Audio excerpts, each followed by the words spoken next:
Ai, assim, eu ia até cantar um hino, mas para não te deixar sem graça, eu não vou cantar, viu? Maravilhoso, irmão. Deus abençoe, viu? Vamos abrir as nossas Bíblias. No Evangelho do Senhor Jesus, segundo escreveu Lucas. Lucas, capítulo de número 22. Glória a Deus.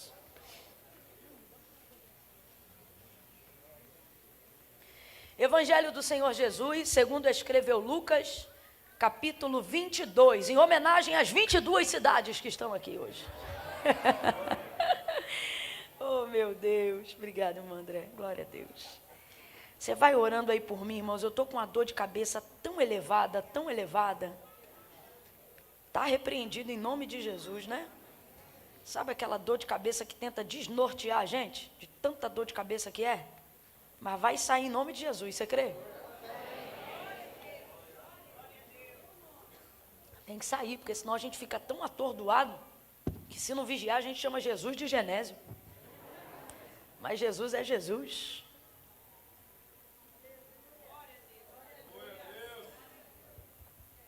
Pode beber água aqui? Pode? Pode ou não pode? Então não fica me secando, não. Quando eu estiver bebendo água, você vai dando glória para Deus, vai mostrando para Jesus que o culto é dele.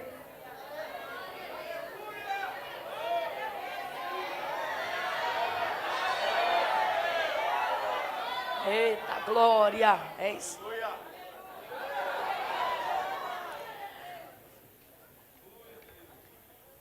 Versos de número 28 em diante. Irmãos, essa palavra, uma palavra que o Senhor tocou no meu coração fortemente para essa noite. Essa palavra voltou ao meu coração como palavra de Deus para esse dia.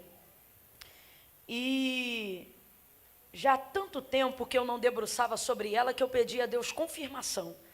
Dizia, Deus, confirma se essa é a palavra. E quando o pastor Daniel aqui no ofertório falou sobre o grão, né? Que você planta um e nasce 30, 40, 60, até 100 por um. Eu entendi a perfeição da confirmação da palavra de Deus.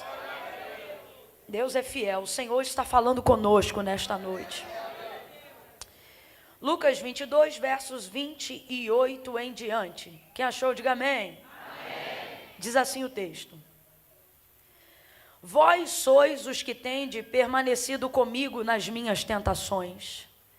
Assim como meu Pai me confiou um reino, eu o confio a vós. Assim como meu Pai me confiou um reino, eu o confio a vós.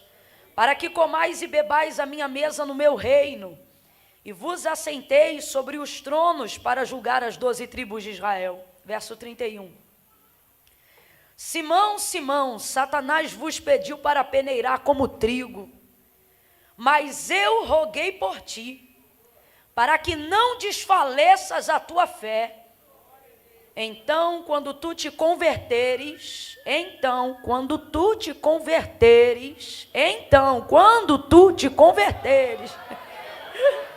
fortalece os teus irmãos. E respondeu-lhe Pedro, Senhor, estou pronto. Pedro disse o quê, gente? Estou? O Senhor tinha acabado de dizer, quando você se converter. E ele respondeu dizendo, Senhor, eu estou? Só Deus, né? Eu estou pronto para ir contigo para a prisão e até a morte. E tornou Jesus a dizer, digo-te, Pedro, que não cantará hoje o galo antes que 3 vezes tu negues que me conhece. Somente até aqui, você diga amém por essa palavra. Amém. Ainda antes de tomar assento, de pé como nós estamos. No 3, você vai olhar para quem está ao seu lado e vai liberar uma palavra de ordem profética sobre a vida dessa pessoa, tá? No 3, você vai virar para ela e vai dizer para ela desse jeito, você vai convencê-la. Você vai dizer assim, você é trigo. Calma que eu não contei até 3 ainda. No 3. Também já vi que você é ansioso. No 3, você vai olhar e vai dizer, você é trigo. Ouviu? Trigo. Você vai dizer isso para ele, ouviu? Trigo. É um, é dois, é três. Diga aí. Você é trigo. Ouviu? Trigo. Você é trigo. Amém? Senta dando glória a Deus aí. Ô glória, vou te dar mais uma chance. Senta dando glória a Deus. Ô glória, aleluia. Glória a Jesus, glória a Jesus. Glória a Deus. Deixa eu ler para você, sentado aí como você está, Mateus capítulo 13, versículo 24 em diante. Olha o que diz o texto. Jesus propôs-lhe outra parábola, dizendo: o reino dos céus é semelhante ao homem que semeia a boa semente no seu campo. Mas enquanto os homens dormiam, veio o seu inimigo e semeou o joio no meio do trigo, e retirou-se. Quando a erva cresceu e frutificou, apareceu também o joio. Então, indo ter com ele os servos do pai de família, lhe disseram: Senhor, tu não semeaste a boa semente no teu campo? Como então agora está cheio de joio? E respondeu-lhe ele: um inimigo foi quem fez isso. E disseram-lhe os servos: queres que vamos lá e arranquemo-lo? Porém ele disse: não. Porém ele disse o que, gente? Não. Ele disse o que, gente? Não. Os servos foram lá, viram que o campo estava cheio de joio, perguntou: Senhor, o que houve aqui? O Senhor não plantou só a boa semente? O Senhor quer que nós vamos lá e arranquemos agora o joio? E aí o Senhor respondeu o que, gente? Não. Eu quero que você grave muito bem isso. O Senhor, o dono do campo, respondeu o quê? Não, não arranque, não arranque. Não é para arrancar. Não arranque, não arranque. O inimigo fez isso, não arranque. Porque senão, para que ao colher o joio, vocês não arranquem também com ele o trigo. Deixai crescer ambos juntos até o dia da ceifa. E então direi aos ceifeiros: colhei primeiro o joio, atai-o em molhos para o queimar, e então colhei o trigo e recolhei-o no meu celeiro. Então veja, é o próprio Jesus que está propondo uma parábola para que os seus servos identifiquem de que forma é comparada a vida do homem no reino dos céus. Eu digo isso porque o tema é felizes, né? Continua. Porque deles é o reino dos céus. Aí Jesus vai propor uma parábola, não só essa. No capítulo 13 de Mateus, ele vai sair propondo uma atrás da outra, várias, a fim de fazer não só com que os seus discípulos, mas a multidão que o seguia, compreendesse o que é a manifestação do reino de Deus, o que é o reino de Deus, de que forma esse reino pode ser compreendido, e não só compreendido, mas vivido por nós, porque ele não espera que nós venhamos compreender a manifestação desse reino só naquele grande dia, quando fomos arrebatados, ou quando ele vier buscar a sua igreja. Não, ele quer a compreensão da manifestação desse reino aqui na terra. Por isso a oração do Pai Nosso, aquela que Jesus ensinou aos seus discípulos, ela não dizia que nós venhamos ir ao teu reino, mas ela dizia que venha o teu reino a nós, aqui na terra. Pai Nosso que está no céu, santificado seja o teu nome, venha o teu reino. Então não é para aqui subir, é para lá descer sobre nós. E aí, então ele vem fazendo os seus discípulos terem a compreensão de como é que esse reino se manifesta aqui na terra. E é necessário essa compreensão para você entender que não são anjos que vão manifestar o reino de Deus aqui na terra, não são apenas pessoas de poder ou de cargo eclesiástico que têm autoridade para manifestar o seu reino aqui na terra, mas são todos aqueles que foram chamados e foram feitos filhos de Deus. Receberam também com ele autoridade, ao serem feitos filhos de Deus, também de manifestar o seu reino aqui na terra. Quando Jesus envia os seus 12 discípulos, antes de ser entregue à cruz do Calvário, antes da ressurreição, e depois dando continuidade em Atos dos Apóstolos, capítulo 1, verso 8, quando ele é assunto aos céus, ou seja, quando ele em carne não vai mais estar com a sua igreja aqui, antes de tudo isso ele já vai delegar poder aos seus. Ele vai dizer assim: eu vos dou o poder. E que poder é esse que o Senhor delegou aos seus? Um poder que só aqueles que estão constituídos do reino de Deus têm autoridade para manifestar. Então aqui você já começa a compreender que não é só conhecer o nome de Jesus, mas é ter autoridade para no seu nome manifestar o seu poder. Foi isso que ele disse aos seus discípulos: vocês se maravilham com aquilo que eu faço, mas em meu nome vocês farão coisas muito maiores. Aí ele vai dizer aos seus discípulos que lhes dá autoridade, porque a autoridade é direito de exercer poder. E o que é poder? Direito de exercer autoridade. Então quando Jesus disse aos seus discípulos, antes de ir para a cruz, antes de ressuscitar e antes de ser assunto aos céus, quando ele disse eu vos dou poder, ele está dizendo e eu vos dou autoridade.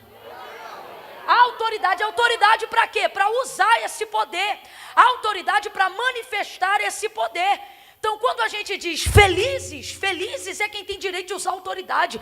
Felizes, o que o salmista disse? Ele disse assim: como são felizes os que temem o teu nome. Aleluia. O que ele está dizendo? Ele está dizendo como é bom você caminhar em segurança, como é bom você ser representante de um reino sempre eterno. Quando você está em algum outro país, quando você está fora da sua cidadania e você acha a sua embaixada, isso te dá um alívio tão grande, irmão. Você sabe que você está seguro. Quando eu tenho a oportunidade, o Senhor me leva para uma outra nação. Quando eu chego naquela nação, logo que eu piso em solo, no território estrangeiro, a primeira coisa que sobe no meu celular é uma notificação com o número da embaixada. Quem aqui já viajou para fora sabe qualquer operadora, independente da operadora. Quando você pisa numa nação estrangeira, a primeira notificação de mensagens que sobem lá é a notificação do seu código. Eles te dão um número e te dão o número da embaixada, dizendo, qualquer coisa que aconteça, resumindo, você vai ligar para esse número, é o número da sua embaixada aqui nessa nação, e você vai dar esse código aqui, é o número. O que é aquele código? Aquele código vai te dar acesso para você ser reconhecido na embaixada como alguém daquela nação, da sua nação, numa embaixada distante. Então veja, é isso que Jesus está fazendo. Qual é o código? O código é Jesus. Aí olha o que ele diz: e eu vos dou poder. E eu vos dou poder. O que é isso? Eu vos dou autoridade. E aonde? Só aqui em Jerusalém? Não, Judéia, Samaria e até os confins da terra. E o que nós vamos fazer lá, Senhor? Vocês pisarão serpentes e escorpiões. Vocês vão ter poder para desatar cadeados de ferro, ferrolhos de bronze.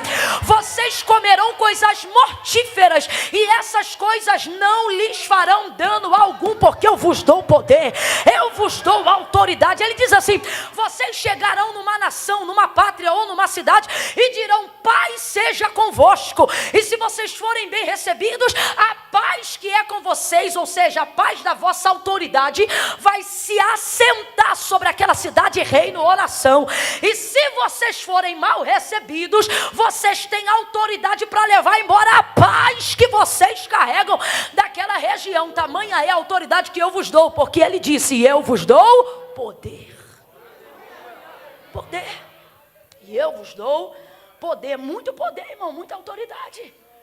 Agora, essa foi a palavra que ele liberou. E o poder, de fato, veio quando? Atos dos Apóstolos, capítulo 2.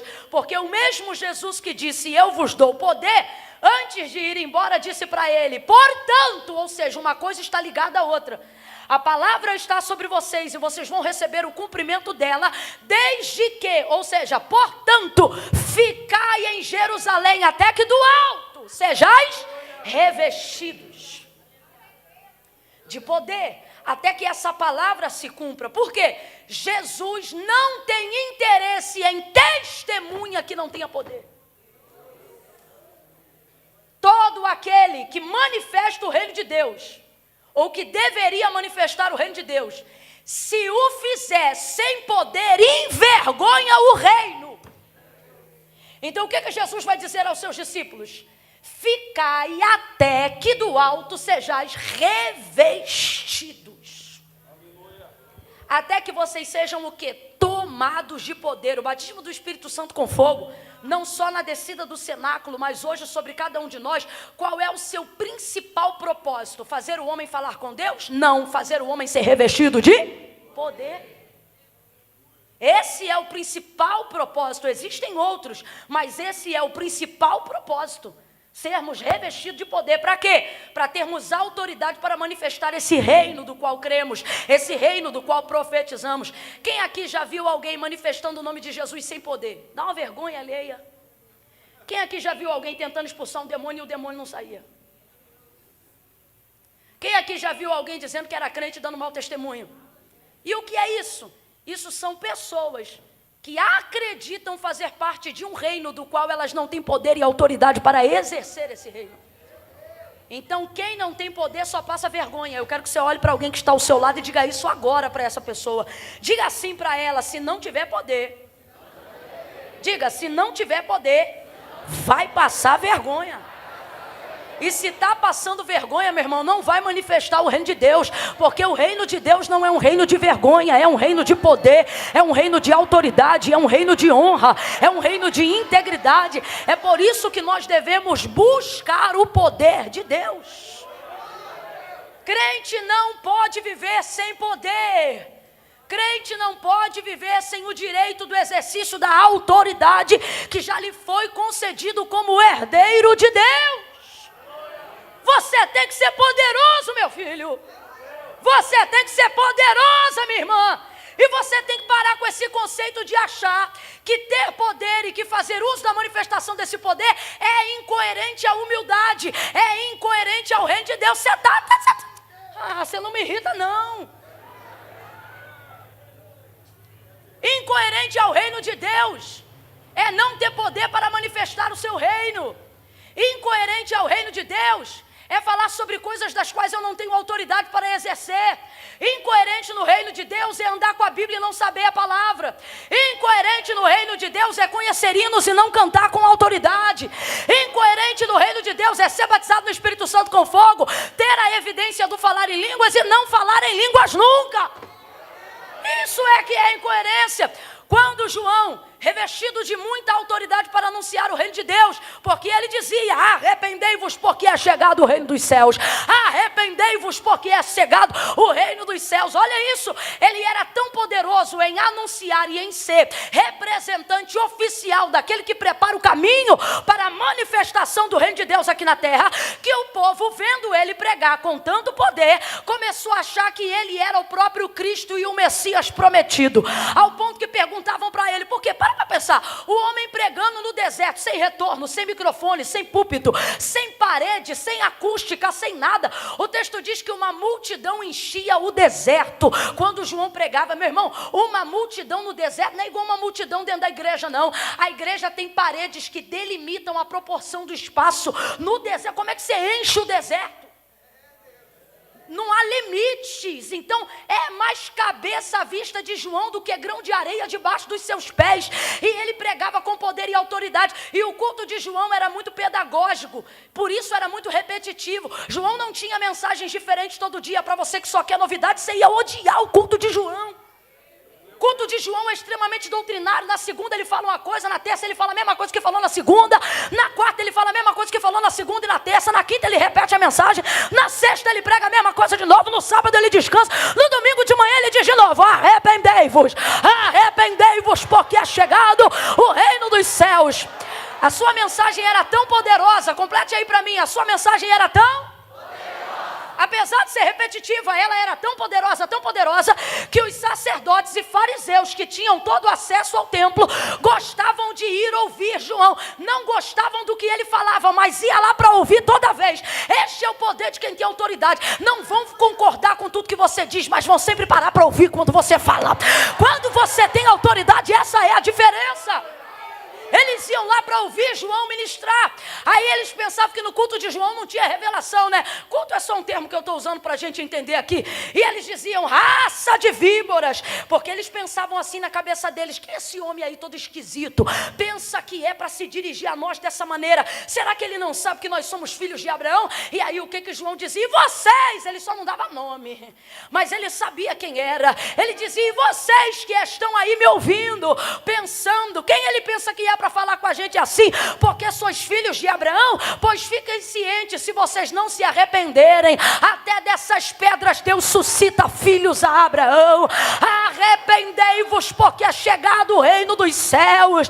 Produzi, pois, para si. Olha o que ele dizia, produzi, pois, para si. Ele dizia, meu discurso não é duro por causa de mim, não. Meu discurso é duro porque o coração de vocês é duro. Produzam para vocês, ou seja, não é para escape da minha vida, não. O que ele está dizendo? Eu sou livre, eu sou salvo, eu estou no exercício do meu ministério. São vocês que estão endurecidos. Então ele dizia, produzi, pois, para si frutos dignos de arrependimento. Rapaz, o cabra era tão marreta, tão poderoso, tão fogo, tão glória, que começaram a dizer, é ele o Cristo.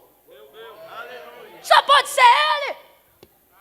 Quem é que enche o deserto com uma palavra tão dura, tão revestida de poder e autoridade, se não for o Messias? Aí não aguentaram, começaram entre eles, chegaram no ouvido de João. João, fala a verdade para a gente, tu és o Cristo? Aí o texto diz assim, e falou a verdade e não mentiu, dizendo, não o sou. Mas olha o que eu acho lindo em João. Ele não é quem eles pensam que ele é, mas ele sabe direitinho quem ele é. E por que eu estou dizendo isso? Porque ele não demonstra falsa humildade quando dizem o porquê que estão achando que ele é o Cristo. Por que estão achando que ele é o Cristo? Eles dizem assim, porque tu és poderoso. Então, sem medo de errar, diga aí, João Batista era o quê? Poderoso. Fica com medo não, João Batista era o quê? Poderoso. Era poderoso. Aí disseram assim, só pode ser o Cristo. Vocês acham que eu sou o Cristo por quê? Estou resumindo a história. Ora, porque tu és poderoso. Olha como ele responde, mas o que vem após mim, que é nascido antes de mim, porque é primeiro do que eu, ele é mais. Não, eu glorifico ao Senhor que é mais, mas nessa hora aqui, eu não estou glorificando porque o Senhor é mais, Ele o é, sempre será eternamente. Eu estou glorificando aqui pela consciência de João, em dizer assim, sim, eu sou poderoso. E isso não muda um fato, o quê? Que Ele é mais poderoso do que eu. Então olha o que Ele está dizendo, eu tenho consciência de que eu de verdade tenho poder. Porque Ele não diz, eu não sou poderoso, eu sou coitadinho. Ele não diz, não, eu sou um Zé, ninguém é ruim. Ele sabe que Ele é apenas uma voz, mas Ele sabe que é uma voz poderosa.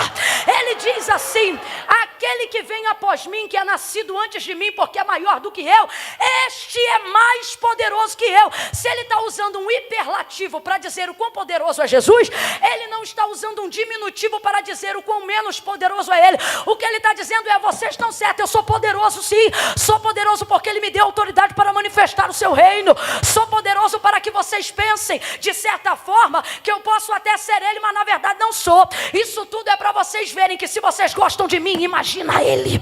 Se vocês veem poder em mim, imagina o que vocês verão nele. Olha o que é que ele está dizendo nas entrelinhas, gente. O que ele está dizendo é o seguinte, olha o que ele diz. Aquele que vem após mim, que é nascido antes de mim, porque é maior do que eu, ele vos batizará com fogo. Olha o que ele está dizendo. Eu só vos batizo com água para arrependimento dos vossos pecados, mas ele vos batizará com fogo. O que ele está dizendo? Ele está dizendo, eu batizo vocês para arrependimento, ele batiza vocês para revestimento. Ele vai fazer algo que eu não posso fazer, porque ele é mais poderoso que eu. Agora, reconhecer o quão mais poderoso Jesus é, e sempre será, fez João Batista diminuir o poder que ele sabia que tinha? Fez, gente? Fez não. Poderoso como era, ele disse que eu diminua. Poderoso como era, ele dizia, e ele cresça. Poderoso como era, ele dizia, que ele apareça e eu suma.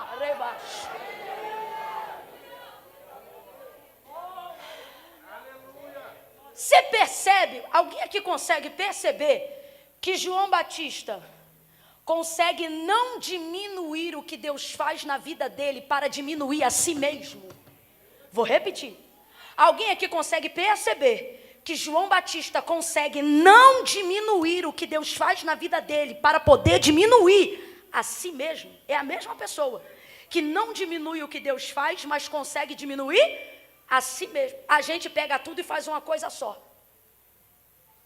Para diminuir a si mesmo, você diminui seu lugar no reino. Para diminuir a si mesmo, você diminui as coisas que Deus te entregou.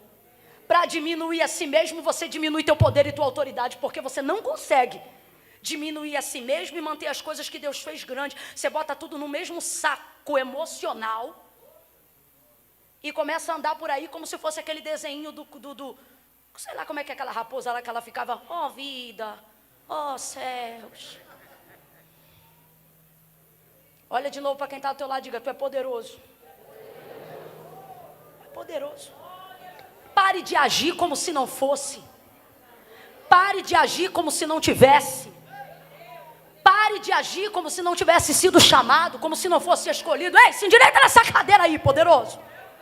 Bora, se endireita aí, poderosa.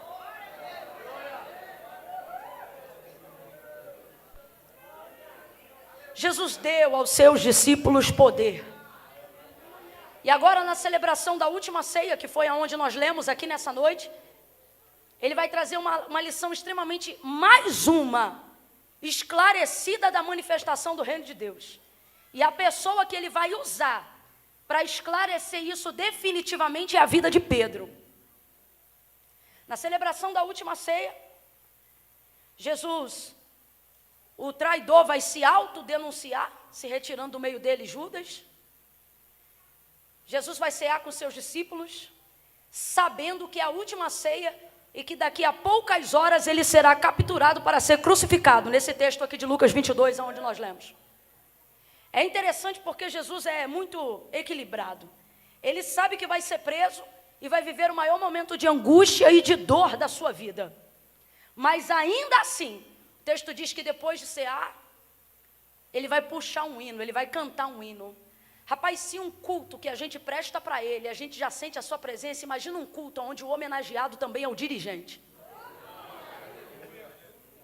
Aí Jesus vai lá e canta um hino. Para pensar, imagina o que seria Jesus cantando um hino na ceia. Aí está lá cantando, rapaz, um momento único, um momento que ele mesmo diz que só se repetirá mais uma vez naquele grande dia. Que glória! E os discípulos estão tendo a oportunidade de participar daquele momento. Dentro desse momento e dentro desse contexto, que coisa linda, um impacto da presença de Deus ali naquele lugar. Só que aí, esse momento acaba e Jesus, ele começa a dizer o que vai acontecer com ele. E começa a preparar eles para a sua retirada. Complete aí para mim, por favor. Começa a preparar eles para a sua retirada. Isso, só para a gente ir acompanhando junto, porque ele já sabe que daqui a pouco ele será entregue e os discípulos precisam dar continuidade àquilo que ele ensinou para que o reino de Deus continue se manifestando aqui. Quando ele começa a falar sobre a sua retirada, um quebra-pau começa a acontecer na hora da ceia, ou depois da ceia. E a gente fica se perguntando como é que numa ceia gloriosa, onde Jesus, o celebrado é também o dirigente, ele parte o pão, ele é o próprio pregador e ele é o ministro de louvor. E ele canta um hino e é coisa gloriosa. Como é que depois de um culto, abre aspas, depois de um culto desse, o pau quebra? É igualzinho a gente. Quantas vezes a gente sai de um culto glorioso e na cantina a gente já arruma confusão. A gente fica se perguntando, meu Deus, eu acabei de... Rapaz, começou uma briga entre eles. Por que você sabe, Camila, que foi uma briga? Porque o texto diz que eles começaram a levantar a voz. E como dizia a vovó, quando um não quer, a dor não briga. Se mais de um está levantando a voz, é porque a briga está generalizada. Rapaz, acabaram de cear com o próprio Cristo e começaram a discutir. E sabe qual era a discussão? Visto que Jesus estava falando da sua retirada, começaram a discutir para saber quem seria o maior no meio deles. E começou a briga. Quem é que vai liderar depois que ele partir? Quem é que vai cuidar de todo mundo depois que ele for embora? Quem é que vai ser o dirigente? Quem é que vai ser o bambambam? Quem é que vai... Começaram a querer saber quem ia ser o maior. Olha que conversa pífia. Jesus ainda nem se ausentou do meio deles. Mas particularmente eu acho que é isso que Jesus gosta desse determinado tipo de crente. Não é gente que espera Jesus ausentar, é gente que já mostra quem é diante do próprio Jesus. Como quem diz, Jesus, a gente é tudo sequelado mesmo, problemático mesmo. Eu sou sanguíneo, Pedro, o outro é colérico, o outro é fleumático, o João, o senhor sabe, é meio bipolar. Rapaz, eles começaram a brigar, Jesus teve que intervir. Jesus interviu na briga de todos. Complete aí, por favor. Jesus interviu na briga de todos. Porque ninguém briga sozinho, só que ele advertiu diretamente só um. Quem você acha que começou essa briga? Para ele ter advertido só um, você acha que ele ia advertir só um, aleatoriamente? Começou esse quebra-pau para saber quem seria o maior. E Jesus chega e diz assim, vós sois os que tendes permanecido comigo nas minhas tentações. Sabe o que ele está dizendo? Olha o que ele disse, você leu comigo. Assim como meu Pai me confiou o reino, eu vou sair daqui depois desse quebra-pau e eu vou dar esse reino. Gente, Jesus é muito crente. Eu vou sair daqui, eu vou pegar o reino que meu pai me deu, eu vou dar para vocês. Tipo assim, vê o que vocês vão fazer com o reino do meu pai, que ele deu para mim, e eu estou deixando para vocês. Aí olha o que ele disse, corroborando o que a gente disse lá na introdução. Não há problema em ser grande no reino, também não há problema em querer ser o maior. Não há, porque quando eles começaram a brigar para saber quem seria o maior, olha como Jesus acabou com a briga. Ele não disse que era pecado alguém querer ser maior, ele disse, porque aquele que quiser ser o maior no meu reino, então o que ele está dizendo? Você pode galgar esse lugar, você pode desejar essa posição, só que olha o que ele diz, só não esqueçam, que no meu reino não é assim que você vira o maior, brigando por cadeira, brigando por título, brigando por bandeira, brigando... Não, aí ele diz, no meu reino o maior é o que serve. Tendo dito isso, ele acabou com a discussão. Aí ele disse, vós sois os que tendes permanecido comigo nas minhas tentações. O que Jesus está dizendo? Vocês, eu estou falando aqui, vamos falar rasgado a grosso modo, vocês são vacilão.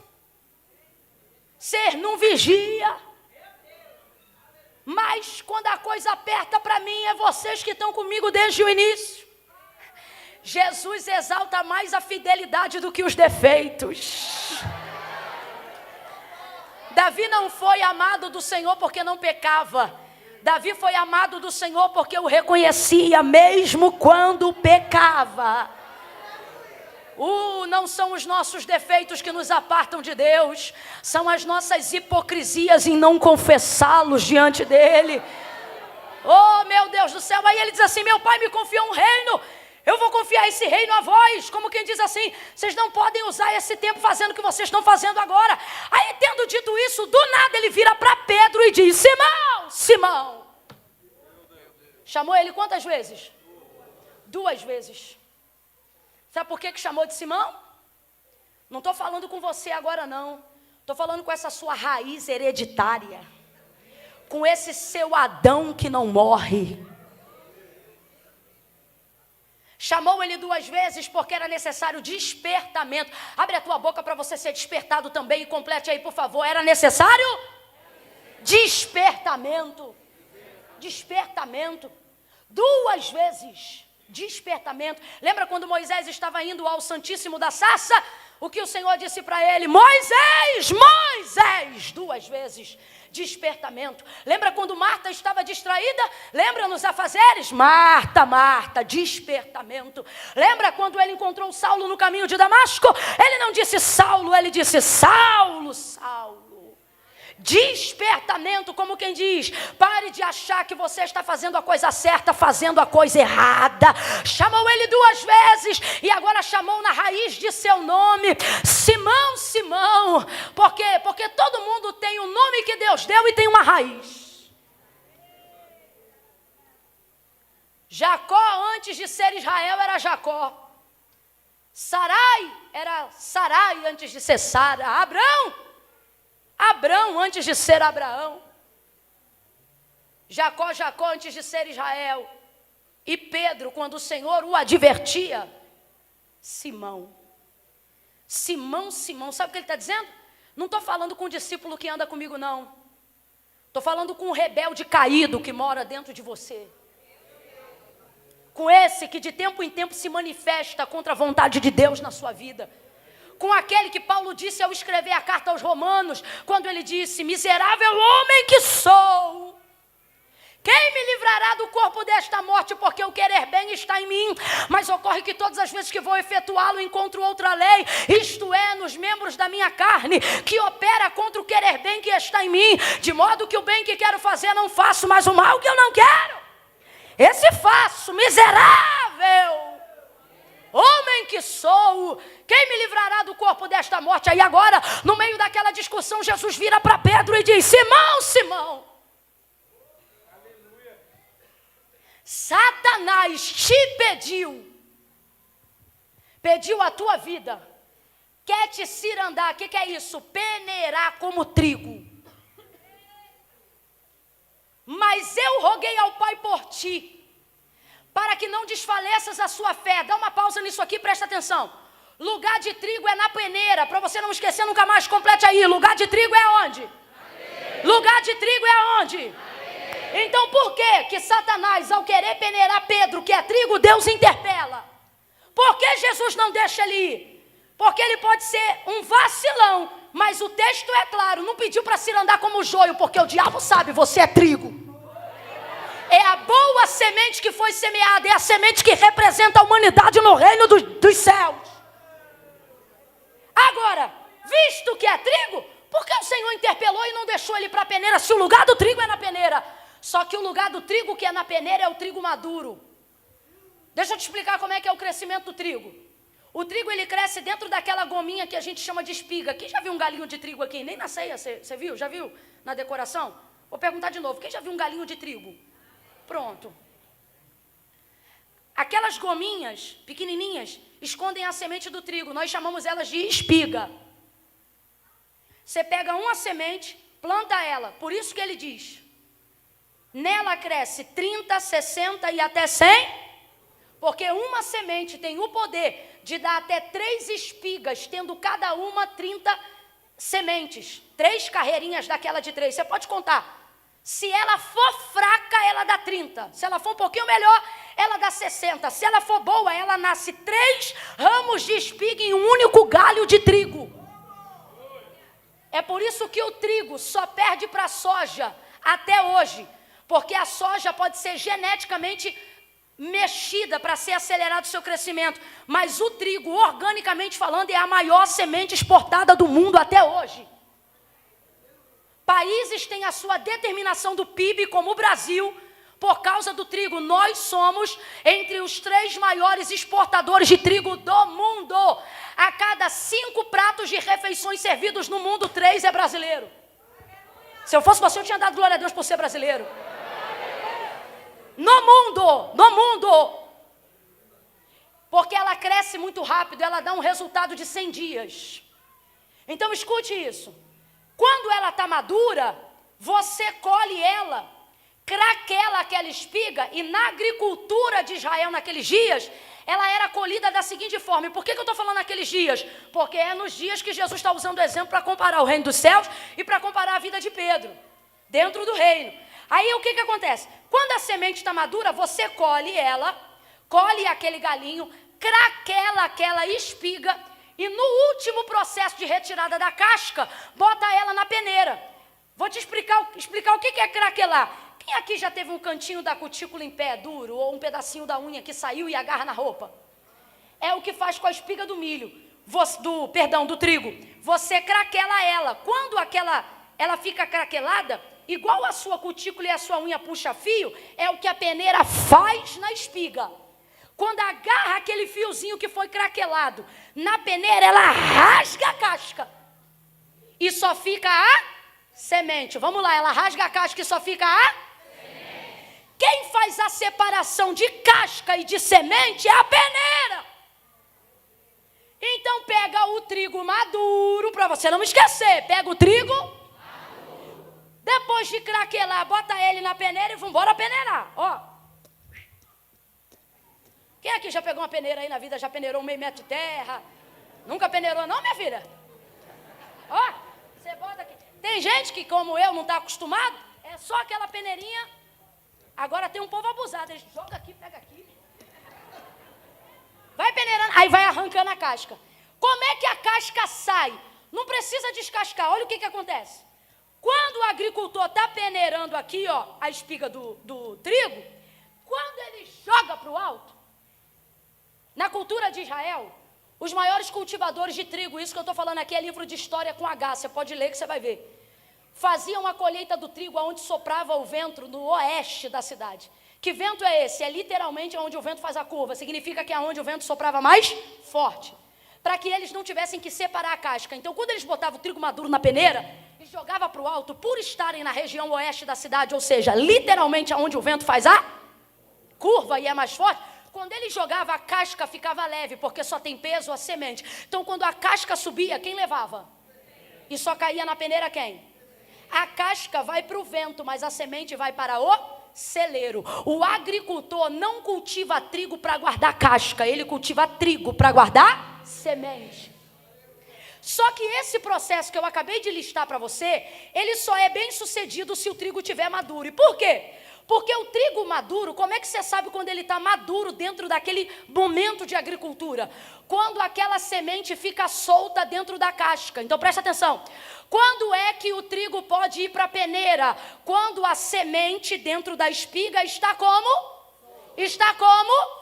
Então você define a maturidade do trigo que está preparado para ir para a peneira, desde que ele esteja solto da casca. Assim, quando a peneira ferir a casca, ela não fere a semente, ela libera a semente. Quem está entendendo até aqui, diga amém. Agora olha o processo do trigo novo. Por que Deus vai intervir? Porque Pedro é trigo, mas é trigo novo. E é trigo novo por quê? Porque a sua semente ainda não está solta Porque a semente é a alma, a casca é a carne. A casca é aquilo que depende dos nutrientes terrenos para desenvolver a sua vida. Todo mundo aqui, antes de entregar a alma para Deus, primeiro passou diante de Deus com a sua carne. Presta atenção nisso aqui. Deus dizia assim para Israel, dizia assim para Moisés, diga a Israel que faça canções com o meu nome, para que os filhos deles se lembrem dos meus feitos e temam o meu nome. Então é muito bonito a gente dizer, eu não adoro Deus pelo que Ele faz, eu adoro Deus pelo que Ele é. Mas antes de aprender a adorar Deus pelo que Ele é, prioritariamente você aprende a adorá-lo pelo que Ele faz. Quem não conseguiu primeiro conhecer o que Ele faz, jamais vai conseguir adorá-lo pelo que Ele é. Então, na prática, a poesia é bonita, mas na prática, a pedagogia é disciplinatória. Você só desenvolve intimidade com Deus depois de reconhecer quem Ele é. E como eu faço isso? Você só sabe quem Ele é se souber o que Ele faz. Você não respeita um Deus que não faz. Você não respeita um Deus que não tem. Você não respeita um Deus que não pode. Por que Israel tinha dificuldade de ter somente Deus como Senhor e se curvava a ídolos feitos por mãos de homens? Ele vai explicar para Jeremias na casa do oleiro, no capítulo 18, quando ele diz assim, ó Israel, como o barro se quebra ou se molda na mão do oleiro, assim sois vós na minha mão, ó casa de Israel. O que ele está dizendo? A revolta de Israel em me adorar é por quê? Porque eu, diferente dos outros deuses, eles não têm poder de manipulação alguma sobre mim. Dentro da cultura brasileira, para você entender, tem um santo que é chamado de casamenteiro.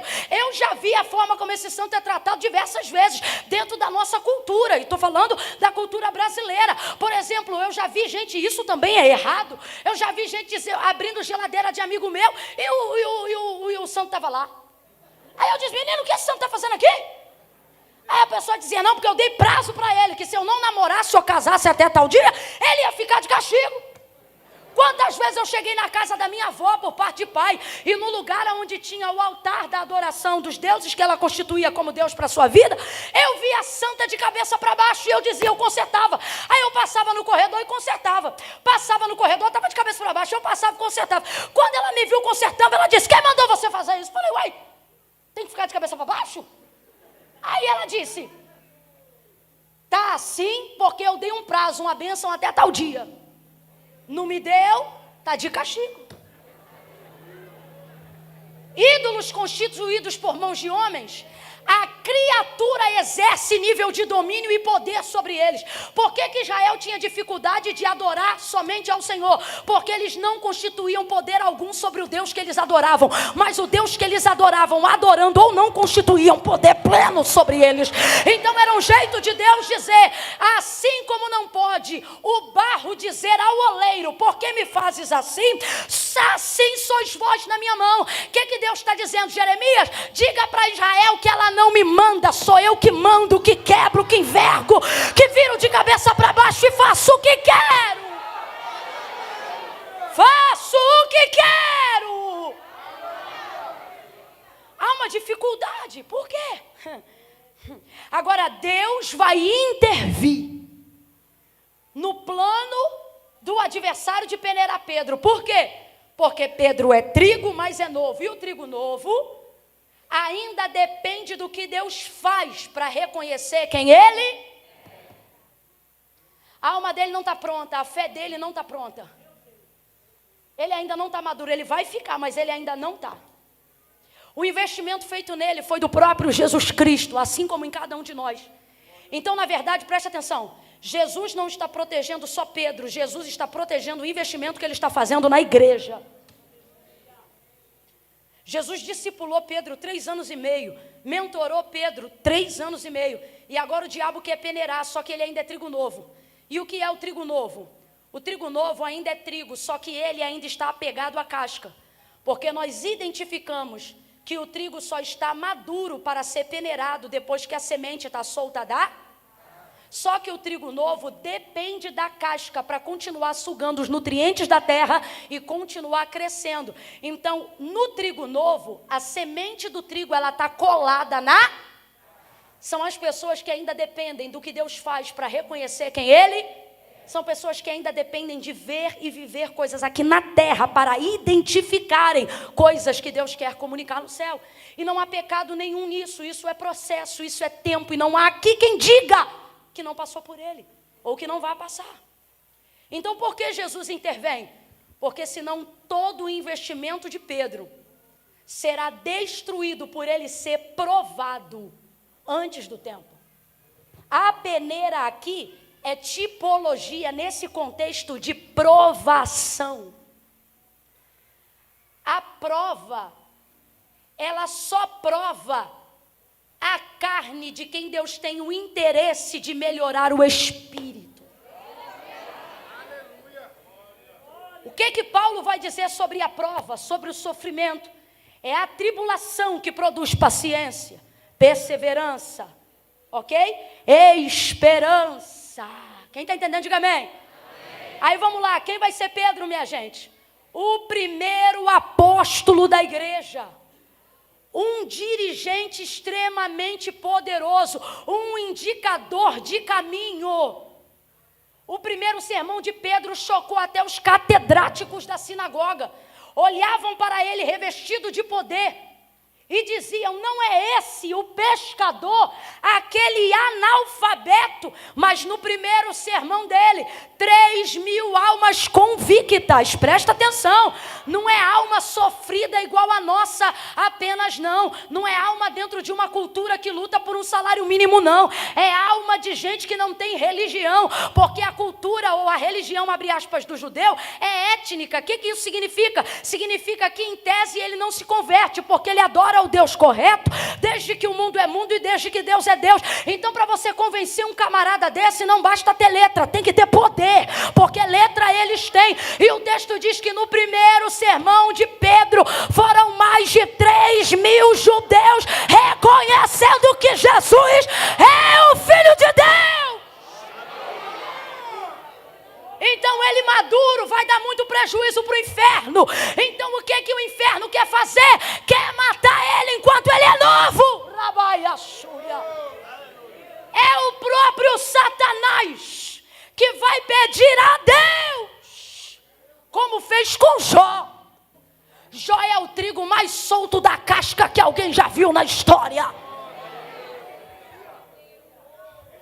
Olha o abusado do Satanás, pensando que Jó não estava pronto, dizendo, ele te serve porque tu abençoa ele de balde.